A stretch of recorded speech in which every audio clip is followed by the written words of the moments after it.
विश्वास दिलाओ कि 3 तारीख को हाथ के पंजे वाला बटन दबेगा और कांग्रेस हाथ के पंजे वाला बटन दबेगा और कांग्रेस हाथ के पंजे वाला बटन दबेगा और कांग्रेस। नमस्कार, मैं हूं आपके साथ नम्रता शर्मा। मध्य प्रदेश में आने वाले 3 नवंबर को उपचुनाव होने हैं और इसके लिए तमाम पार्टियां अपने अपने प्रत्याशियों के लिए कई राजनेताओं को मैदान में उतार चुकी हैं कि भैया आप जाइए और आप प्रमुख चेहरे हैं, इसलिए आप अपने अपने प्रत्याशियों का समर्थन कीजिए, उनके लिए प्रचार प्रसार कीजिए। इसी कड़ी में बीजेपी नेता ज्योतिरादित्य सिंधिया भी उतरे, लेकिन ये क्या, अपनी चुनावी रैली में वो कुछ ऐसा कह गए कि अब उनकी बहुत किरकिरी हो रही है। देखिए, सब जानते हैं कि ज्योतिरादित्य सिंधिया लंबे वक्त तक कांग्रेस में रहे हैं और शायद यही वजह है कि कांग्रेस का बुखार कहिए, कांग्रेस का प्यार कहिए, कि अभी तक उनके जहन से कांग्रेस फीवर उतरा नहीं है। अब वो मैं इसलिए कह रही हूँ क्योंकि देखिए, वो आए तो थे अपने प्रत्याशी का प्रचार करने के लिए,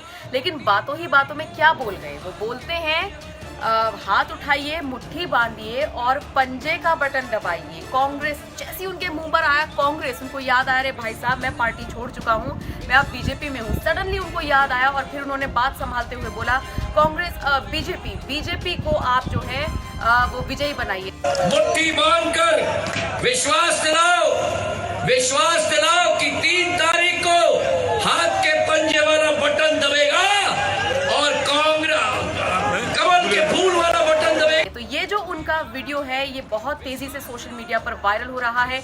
कुछ लोग मजाक उड़ा रहे हैं, कुछ लोग सपोर्ट कर रहे हैं, बोल रहे हैं कि भाई लंबे वक्त तक रहे हैं, दिग्गज नेता रहे हैं, हर चुनावी रैली में यही बोलते आए हैं कि कांग्रेस को जिताएं। तो ठीक है, जुबान फिसल गई है, जुबान पर आ गया है, लेकिन हाँ, जो लोग उनके आलोचक हैं, जिनको कोई मौका जो लोग नहीं छोड़ते हैं, वो इस वीडियो को बड़ा पकड़ रहे हैं और उनकी चारों तरफ किरकिरी हो रही है।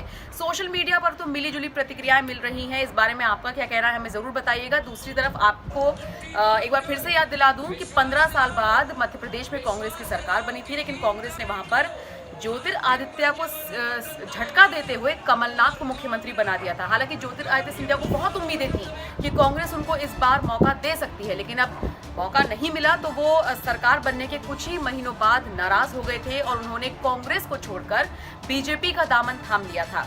इसके बाद वहां पर बीजेपी की सरकार बन गई थी, सत्ता पलट गई थी, क्योंकि ज्योतिरादित्य सिंधिया जैसे ही बीजेपी में आए थे अपने साथ कई विधायकों को ले गए थे और इसलिए कांग्रेस की सरकार गिर गई थी। तो वो जो खाली सीटें हैं उन पर ये उपचुनाव हो रहे हैं।